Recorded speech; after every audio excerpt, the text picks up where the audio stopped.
Olá, boa tarde, seja muito bem-vindo. Agora pelo horário de Brasília, são 14 horas e 16 minutos. Vamos conferir as principais notícias do Brasil e do mundo desta terça-feira.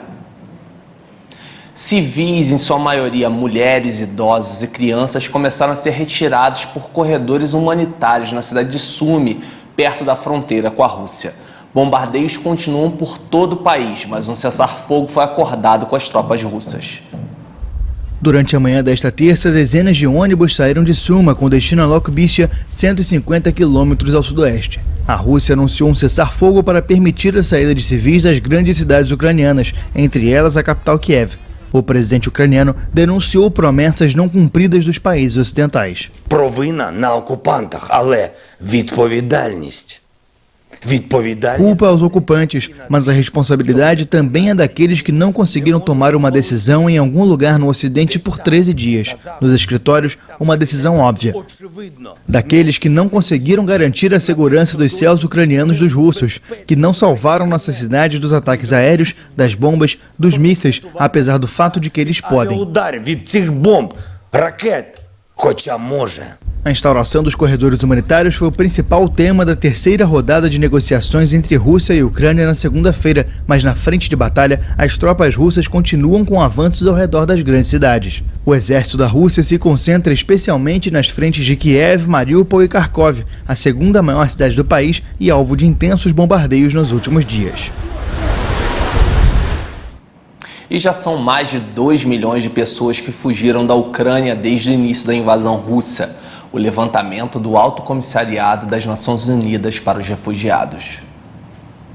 Em apenas 13 dias, mais de 2 milhões de pessoas deixaram a Ucrânia, fugindo da invasão russa ordenada pelo presidente Vladimir Putin. De acordo com o Alto Comissariado das Nações Unidas para os Refugiados, 2.011.312 pessoas saíram do país, mas da metade desse total foi para a Polônia. O Alto Comissário para os Refugiados, Filippo Grandi, visitou Romênia, Moldávia e Polônia, 3 países que fazem fronteira com a Ucrânia, e elogiou a recepção exemplar dos 3 países aos refugiados durante uma entrevista coletiva em Oslo. A guerra dos Balcãs na Bósnia e em Kosovo também provocaram um enorme fluxo de refugiados, entre 2 e 3 milhões, mas em um período de 8 anos. Filippo Grandi também detalhou que este cenário é visto em outras regiões do mundo, mas na Europa é a primeira vez desde a Segunda Guerra Mundial. Depois de várias tentativas que não avançaram, a Rússia prometeu abrir corredores humanitários nesta terça-feira para permitir a saída de milhares de civis das principais cidades ucranianas atingidas pela guerra há quase 2 semanas. Diante da possibilidade de sanções contra as exportações do petróleo russo, Moscou ameaçou cortar o fornecimento de gás da Europa e o preço do barril de petróleo segue em alta. Perto das 9 horas da manhã desta terça-feira, o barril do petróleo Brent subia 3,57% com relação ao dia anterior e era negociado a cerca de $127. A Rússia é o segundo maior exportador do mundo, com cerca de 7 milhões de barris de petróleo bruto e derivados combinados sendo distribuídos por dia pelo mundo, ou seja, cerca de 7% do fornecimento global. Os Estados Unidos anunciaram que estão discutindo com outros países uma proibição da importação do petróleo russo após a invasão da Ucrânia. Nesta segunda-feira, em entrevista coletiva, a secretária de imprensa da Casa Branca, Jen Psaki, confirmou que representantes dos Estados Unidos têm conversado sobre questões energéticas com líderes venezuelanos. A intenção é aliviar as sanções impostas sobre o petróleo da Venezuela como estratégia para controlar a forte alta dos preços da commodity energética. No entanto, um alto funcionário russo ameaçou cortar o fornecimento de gás natural da Europa em resposta a possíveis proibições de importação do petróleo de Moscou. A Rússia fornece cerca de 40% do gás da Europa. A Alemanha, a maior economia do bloco, depende da Rússia para quase 50% do seu gás natural e, por isso, chegou a rejeitar os planos de embargo de energia. O Ocidente tem relutado até agora em impor sanções significativas ao setor de energia da Rússia por causa de como isso pode afetar a economia global, mas, em paralelo, busca diversificar suas fontes de energia. O presidente dos Estados Unidos, Joe Biden, anunciou nesta terça-feira o fechamento dos portos americanos para importação de petróleo russo. Em um pronunciamento, ele disse que a intenção é de aumentar a pressão contra a máquina de guerra de Putin. 5 capitais brasileiras e o Distrito Federal já liberaram o uso de máscara ao ar livre. O Rio de Janeiro foi a primeira cidade a desobrigar o acessório de proteção também em locais fechados. Meio à queda no número diário de casos da Covid no Brasil, ao menos 6 capitais suspenderam a obrigatoriedade do uso de máscaras em locais abertos. São eles Rio de Janeiro, Belo Horizonte, Cuiabá, São Luís, Brasília e Boa Vista. A capital fluminense desobrigou também o acessório em locais fechados. 11 capitais ainda exigem a proteção tanto em ambientes abertos quanto fechados. São Paulo, Vitória, Curitiba, Goiânia, Recife, Aracaju, Macapá, Belém, Porto Velho e Palmas. Além disso, Campo Grande, apesar de ainda exigir o uso de máscaras em ambos os casos, desobriga a medida caso o cidadão esteja praticando algum exercício físico. No estado de São Paulo, o governo deve decidir nesta quarta-feira sobre a flexibilização do uso da máscara ao ar livre.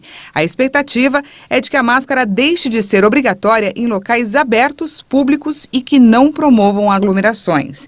E um estudo da Vigilância Sanitária da capital paulista recomenda a liberação do uso da proteção em locais abertos, como ruas e parques, e a manutenção da obrigatoriedade da utilização em lugares fechados, como no transporte público. Os dados vão ser analisados pelo Comitê Científico Estadual.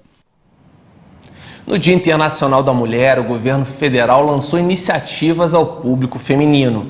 Os decretos visam estabelecer o programa Mães do Brasil e a Estratégia Nacional para as mulheres que desejam empreender. O presidente Jair Bolsonaro participou do evento em comemoração ao Dia Internacional das Mulheres no Palácio do Planalto, em Brasília. A cerimônia contou com a presença da ministra da Mulher, da Família e dos Direitos Humanos, Damares Alves, e dos ministros da Economia, Paulo Guedes, e da Saúde, Marcelo Queiroga, além da primeira-dama, Michele Bolsonaro. O evento marcou o lançamento de iniciativas como Mães do Brasil, do Ministério da Mulher, da Família e dos Direitos Humanos, comandado pela ministra Damares Alves. A proposta pretende promover a proteção integral à gestante e à maternidade. O objetivo é de articular e desenvolver políticas públicas voltadas para a promoção da dignidade da mulher que é mãe. Já o programa voltado para a estratégia de empreendedorismo feminino e o Comitê do Ministério da Economia prevêem a criação de um plano de desenvolvimento e estímulo ao empreendedorismo feminino no país. O programa Brasil para Elas tem o intuito de fomentar esse empreendedorismo feminino, dando apoio por meio de créditos e mais capacitação para implementar essas atividades. Os bancos públicos e o Sebrae vão integrar a iniciativa oferecendo crédito a condições mais vantajosas e, é claro, programas de capacitação às mulheres. Vocês são mais que essenciais, são indispensáveis para o futuro de uma grande nação. Obviamente, eu não vou falar obrigado por existirem, porque se vocês não existissem, eu não existiria. Mas obrigado pelo trabalho, pela dedicação, pela perseverança, pela fé e por tudo aquilo que transmitem aos seus filhos e filhas. Mulheres do Brasil e do mundo, os nossos parabéns e que continuem cada vez mais participando conosco no futuro da nossa nação. No Dia Internacional da Mulher, comemorado hoje, é momento de lembrar e reconhecer o trabalho da mulher no combate às desigualdades e no apoio das comunidades onde moram. Uma pesquisa da Secretaria de Orçamento Federal mostrou que 50% das mulheres brasileiras passaram a cuidar de alguém na pandemia. O percentual é maior entre as mulheres negras, atingindo 52%. Entre as mulheres brancas, o índice é de 46%. Além de suas atividades diárias, elas passaram a se dedicar aos cuidados de doentes e necessitados. Muitas também sofreram o impacto pela perda de familiares, perda de renda e de emprego, entre outras dificuldades. De acordo com o Departamento Intersindical de Estatística e Estudos Econômicos, no terceiro trimestre do ano passado, a força de trabalho feminina era de 46 milhões e 300 mil, 1 milhão de trabalhadoras a menos do que no mesmo trimestre de 2019. Para o DIEESE, isso significa que as trabalhadoras que deixaram o mercado de trabalho durante a pandemia ainda não haviam retornado no ano passado. A questão da renda e trabalho de mulheres afetou principalmente as mulheres que vivem em comunidades. Em muitos casos, a fome passou a afetar mais mulheres e crianças. Por isso, nessa data, é importante garantir condições mínimas de sobrevivência e dignidade para aquelas famílias que estão em situação de maior vulnerabilidade. Entre as medidas prioritárias de combate às desigualdades no pós-pandemia está a garantia de renda básica. A proteção social, a assistência social e a educação infantil também permitem que as mulheres possam trabalhar, além de executar o importante papel de cuidar dos familiares e vizinhos. Bem, ficamos por aqui. Muito obrigado pela sua companhia. Aproveito para desejar um feliz dia para todas as mulheres. Boa tarde, um grande abraço e até a próxima.